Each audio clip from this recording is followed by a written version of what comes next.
ಕಾಪಾಡಿಕೊಳ್ತಾರೆ. ನಿನ್ನ ಆತ್ಮವನ್ನು ನಷ್ಟಪಡಿಸಬೇಡ, ನಿನ್ನ ಆತ್ಮವನ್ನು ನಷ್ಟಪಡಿಸಬೇಡ. ಇಲ್ಲಿ ಕೂತಿರುವ ಸಹೋದರ ಸಹೋದರಿ, ನಿನ್ನ ಆತ್ಮ ಬಹಳ ಮುಖ್ಯ. Amen, hallelujah. ಯೋಹಾನ ಸುವಾರ್ತೆ 14 ಜ್ಞಾನೋಕ್ತಿಗಳು 14:18 ಹೇಳ್ತದೆ, ಆತ್ಮವೇ ಸಹಿಸಬಲ್ಲದಾದ್ರೆ, ಆತ್ಮ ನೊಂದುಕೊಂಡ್ರೆ ಇನ್ನು ಯಾವುದರಿಂದ ಸಹಿಸಿಕೊಳ್ತಾ ಇದ್ದಾನೆ? 18:14 ಬಹಳ ಮುಖ್ಯ. ಆತ್ಮವು ವ್ಯಾಧಿಯನ್ನು ಸಹಿಸಬಲ್ಲದು. ನೋಡಿ, ಆತ್ಮ ವ್ಯಾಧಿಯನ್ನು ಸಹಿಸಬಲ್ಲದು.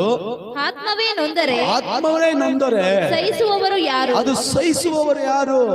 ನಿನ್ನ ಆತ್ಮ ಬಹಳ ಮುಖ್ಯ. ಈ ಆತ್ಮಕ್ಕೋಸ್ಕರನೇ ಇವತ್ತು ಯುದ್ಧ ನಡೀತಾ ಇರೋದು.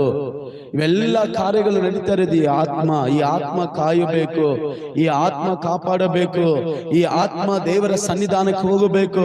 ಆ